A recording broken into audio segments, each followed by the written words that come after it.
Think of a time when you felt jealous. Go ahead, really wonder, and what made you jealous? Was it because that specific person, was better at something than you? Or, much more likely, was it because they were in a position that you wished you could be in? Because you want to be better than you are now. Oftentimes, our jealousy is less about the other person and more about us, and where we're hoping to see ourselves in the future. And frequently, this need to be better comes from comparisons, seeing who we want to be in other people. While this can fuel our fire towards becoming a better person, at the same time, it can also diminish our flames of self-worth. We can be so laser focused on who we wish we could be that we end up missing all that we already are. So, if this is the case, then how exactly can we use comparisons to change our lives? Before we can answer this question, first let me broaden your understanding of comparisons. I'll start with a metaphor. Imagine there's a piece of paper taped to your back, and written on it are all your positive traits.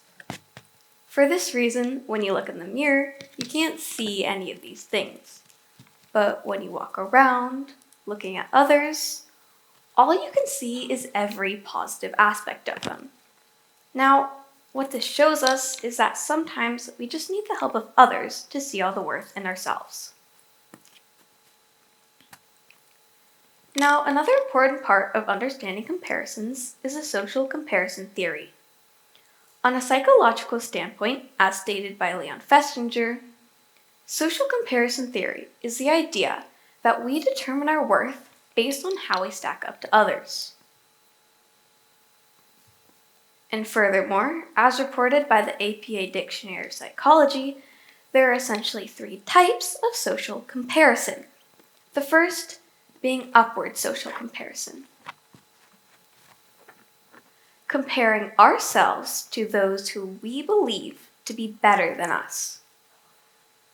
Second is downward social comparison. Comparing ourselves to those who we believe to be better than. And lastly is lateral social comparison. Comparing ourselves to those who we believe to be equal to. Now, all of this is what comparison is, but equally important is why we compare. Comparison is evolutionary in part, helping us determine how dangerous a threat is, or to categorize information. Nowadays, our brains are much more focused on categorizing information since we're not faced with many threats. So here's a scenario to help you understand. Imagine you're buying a pair of socks. You pick up the first pair you see, but you find it difficult to determine how good they'll be, whether the price is worth it or if they're comfortable. So what do? You pick up a second pair of socks, and you guessed it, compare them.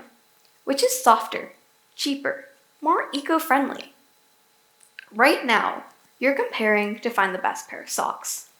But society compares to determine the rankings, value, or standings of really anything.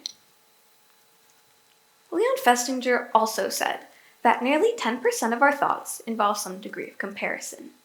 10% of our thoughts can completely shape our lives. Comparison can change our lives.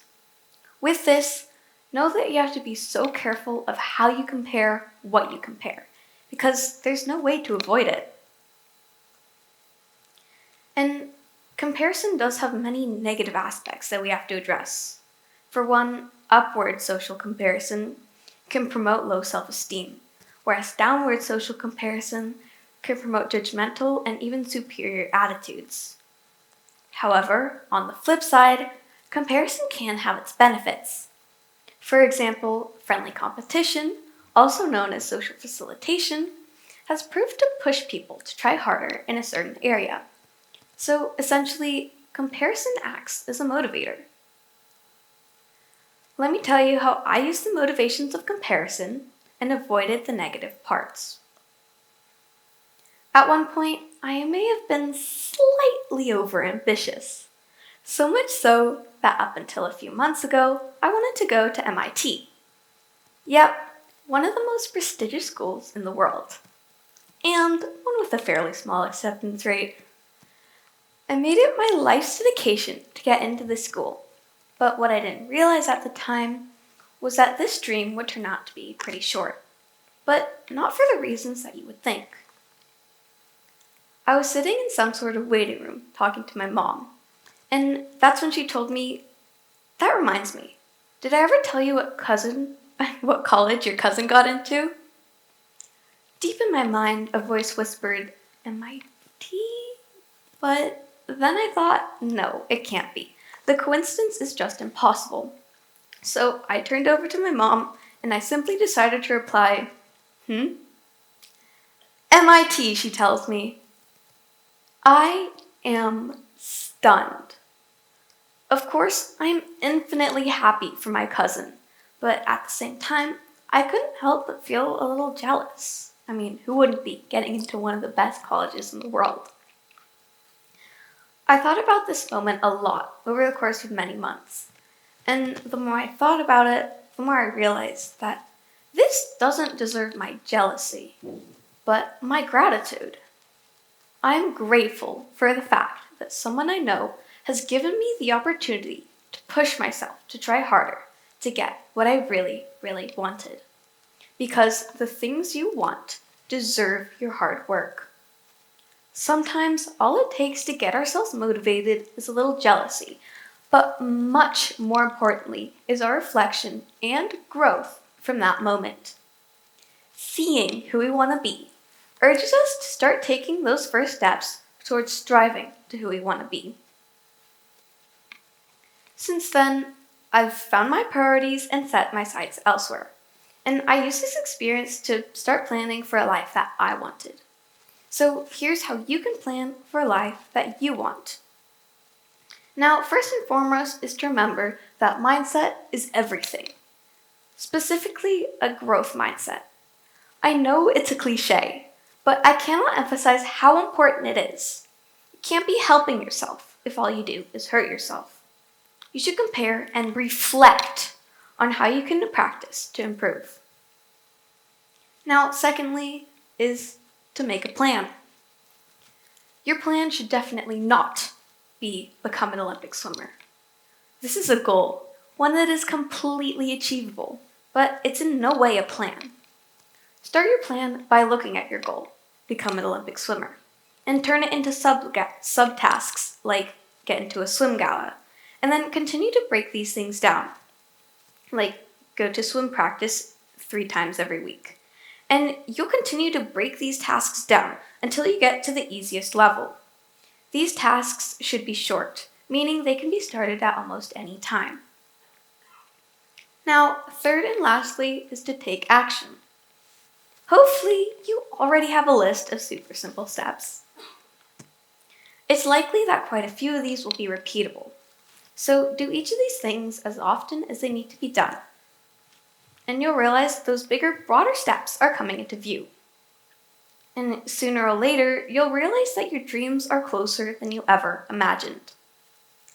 So that's how we can take a potentially negative aspect of our lives, one that can promote superior attitudes and low self-esteem, and turn it into a positive one, a motivational tool that can help us become who we aspire to be. Thank you.